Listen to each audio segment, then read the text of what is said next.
Civil War were. Oh, yeah. And if we're headed to another one, possibly. That's the question of our time. Civil War is one of these things that speaks itself into existence, actually. And, you have a governor of South Carolina who doesn't know much about the history of her own state, but South Carolina, actually, in about 1832, it's one of the things we learned in U.S. history class in 11th grade. They actually were going to secede from the Union.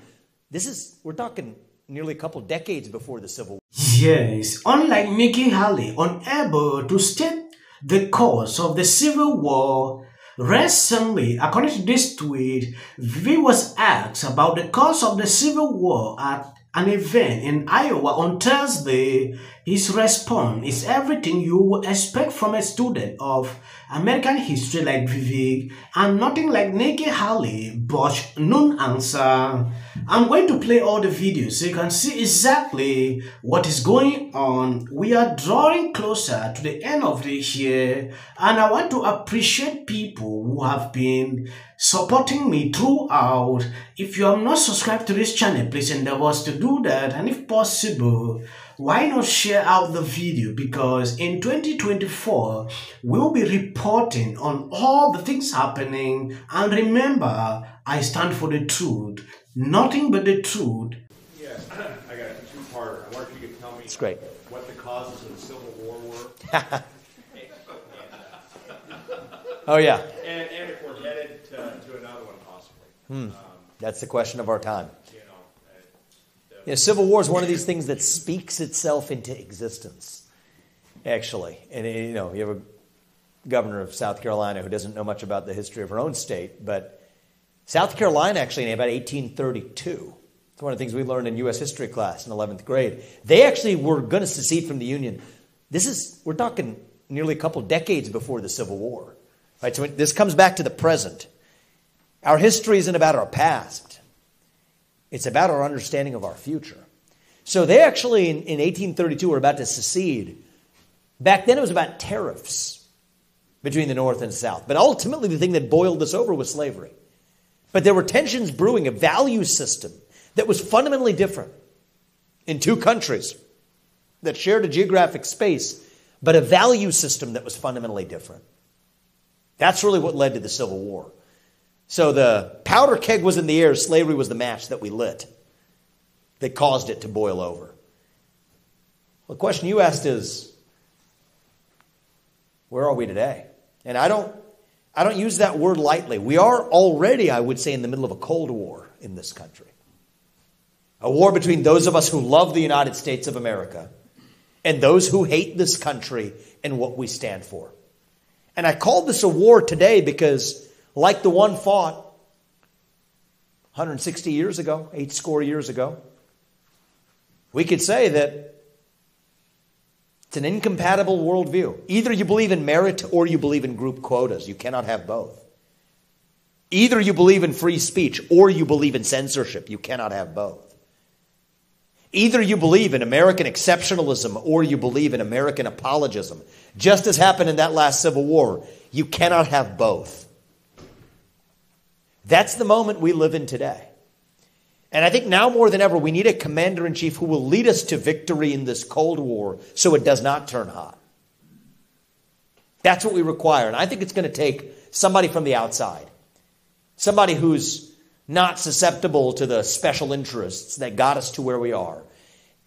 And I believe now more than ever, somebody from the next generation to reach and lead the new generation of Americans. That's what it's going to take. Yes, that is the response. This is what people expect to hear. There is one thing I notice about Vivek. Though a lot of people criticize him, this man is brilliant. You can't deny this fact. When I look at what is going on within a short period of time, I've seen their campaigns. It is very clear he is different. I don't want to dig his history of Big Pharma days. I don't want to go into that. What I see in Vivek is something different. Now taking a look at Nikki Haley, I think I put out this video where she responded after massive backlash from social media If you never saw that video, just take a look at this. I wanted to ask you, so Chris Christie thinks that you're a flip-flopper on the Donald Trump issue. And honestly, I agree with him. And you're basically the new John Kerry on the... If you remember John Kerry from 2004. Yes, you might be thinking that is all. Don Lemon went off on Nikki Haley. I guess if you grow up in the South, it's a given that it's about slavery. To me, it was about freedom. What do you do? It's bigger than slavery. That was such a stain on our history. But what do you take from it going forward? Yes, of course, slavery.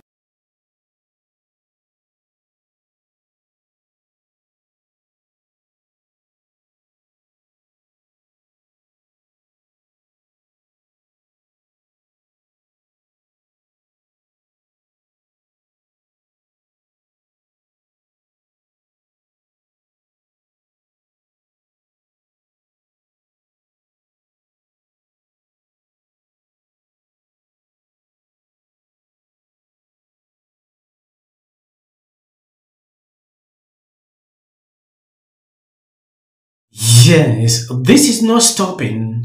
Recently, fired CNN host Don Lemon sent this out. In 2010, Nikki Haley said the Civil War was about right and freedom. Tradition first change, no mention of slavery. I don't know why these people are bringing this back. Don Lemon went viral a few months ago, calling out Nikki Haley, and a lot of people stood up and defended Nikki Haley after that.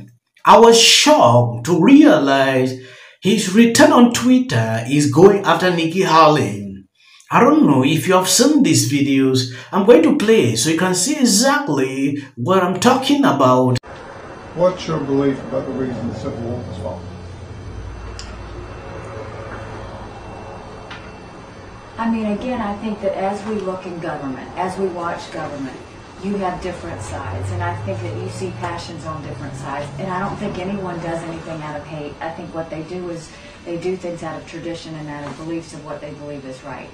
I think you had one side of the Civil War that was fighting for tradition, and I think you had another side of the Civil War that was fighting for change. You know, at the end of the day, what I think we need to remember is that, you know, everyone is supposed to have their rights. Everyone's supposed to be free. Everyone's supposed to have the same freedoms as anyone else. So, you know, I think it was tradition versus change is the way I see it. Tradition versus change on what? On individual rights and liberty of people. Yes, according to this tweet from Don Lemon, Nikki Haley won grace for using a poor choice of word when after I misspoke in some comment involving her, she didn't offer me that same grace immediately and very publicly took me to tax and then fundraise of it. However, I'm glad she clarified what she should have said, and in the spirit of the season, let's see if her action match her corrected word